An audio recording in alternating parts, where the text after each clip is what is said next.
매일 입대하시는 어버이에겐 아빠 갔다 올게. 일당 2만 원 전부 주신 어버이에겐 기사님 도착하셨어요? 고마워요, 어버이. 말 한마디가 효도입니다. 예, 어제 저희 비하인드 뉴스에서 이성대 기자가 소개해드렸죠. 어버이연합이 방송인 유병재 씨를 명예훼손으로 고소했다는 소식이었습니다. 어버이연합을 소재로 삼아서 방송을 한 개그맨 이상훈 씨도 같은 이유로 고소를 당했습니다. 이건 오늘 나온 얘기입니다. 풍자와 명예훼손의 경계가 어디인지 다시 한번 도마에 올랐는데 오늘 팩트체크에서 이 문제를 좀 짚어보도록 하겠습니다. 김필규 기자, 개그맨 이상훈 씨는 어떤 이유로 문제가 된 건가요? 예, 일단 유병재 씨 이야기 먼저 잠깐 드리면은요.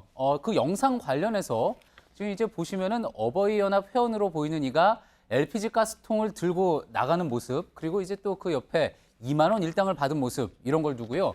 우리는 군복 입고 가스통 시위를 벌인 적이 없다. 일당 받고 시위에 동원되는 게 아니라 자발적으로 참석한다면서 허위 사실 적시에 의한 명예훼손 혐의로 고소를 했는데요. 예. 개그맨 이상훈 씨의 경우에는요. KBS 개그 프로그램에서 그렇습니다. 한 진행자가 쉽게 돈을 송금받을 수 있는 계좌를 뭐라고 할까요? 라고 묻자 어버이연합이라고 답하는 장면이 나옵니다. 예. 그러자 이 역시 어버이날을 맞은 어버이연합 회원들에게 모멸감을 주고 또 단체의 명예에 타격을 입혔다면서 역시 추선희 사무총장 명의로 고소를 한 겁니다. 예, 추선희 사무총장은 지금 뭐 잠적해서 행방이 묘연하다고 하는데 예.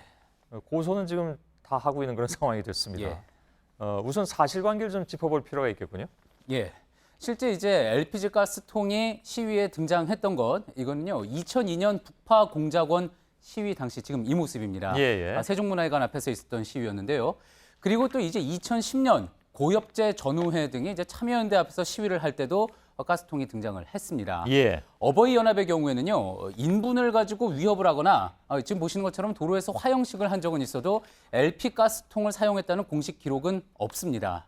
자, 그리고 이제 일당 2만 원을 받고 집회에 동원됐느냐 하는 부분은요, 저희 JTBC 보도를 통해서도 이미 드러난 내용이기는 한데, 예. 다만 어버이연합이 지적한 대로 동원이냐 자발적인 참여냐 하는 점은 검찰 수사에서 밝혀질 부분입니다. 예. 2만 원 일당은 이제 그 시사저널이 처음에 보도했고, 예. 저희 같은 경우는 이제 전경련이 어버이연합의 가상 계좌로 차명 계좌로 돈을 입금했다라는 사실을 밝혀드린 바가 있습니다. 근데 저런 내용을 개그 소재로 다룬 것이 명예훼손의 대상이 되느냐? 예.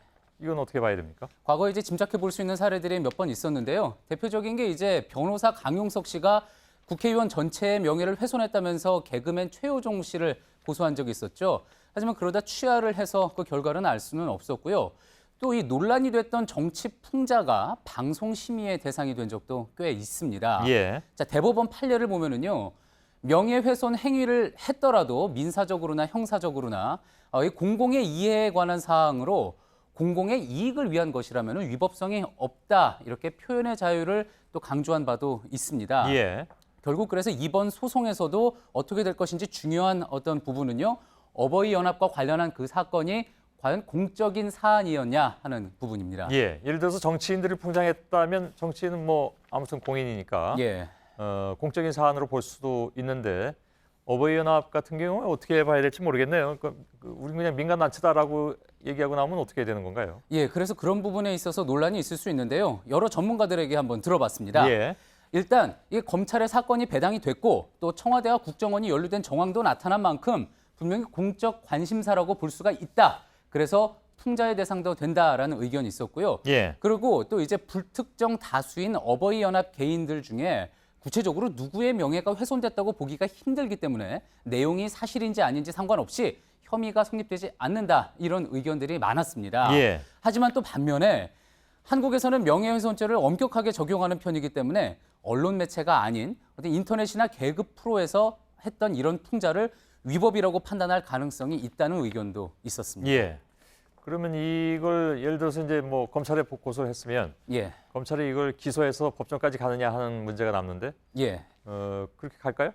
예, 그럴 가능성 짐작해 볼 수 있는 게 실제 2년 전에요. 어버이연합이 세월호 단식 투쟁장 앞에서 폭식 투쟁이라는 것을 했었죠. 예. 그때 이제 칼럼을 통해서 이들을 망나니, 악귀 등으로 표현했던 영화평론가 이한 씨가 명예훼손으로 고소당한 바가 있습니다. 예. 그게 이제 1, 2, 3심까지 거쳐서 바로 오늘 대법원에서 무죄로 확정 판결이 나왔는데요. 무죄 판결이 나왔죠. 그렇습니다. 예. 자, 이번 풍자 건도 이런 과정을 거칠 거라고 그 가능성 배제할 수가 없습니다. 예. 자, 물론 풍자라는 게 당사자 입장에서는 불쾌할 수밖에 없습니다. 하지만 이번 어버이연합 사건이 공적 사안이 됐다는 거는 분명한 사실이고요. 그래서 진정 명예를 회복하고자 한다면은 뒤에 숨어서 이런 소송을 할 게 아니라 모습을 드러내 적극적으로 검찰 수사에 협조하는 게 순서일 것 같습니다. 예. 그나저나 이 부분에 대해서 검찰 수사는 아직 본격적으로 시작된 바가 없습니다. 예. 알겠습니다. 그래서 어저께도 말씀드렸지만 어버이연합이 고소한 사건을 검찰이 쉽게 수사에 들어갈 수 있을까 하는 생각도 하지 않을 수 없는 그런 상황이 되기도 했죠. 예. 김필규 기자였습니다. 수고했습니다.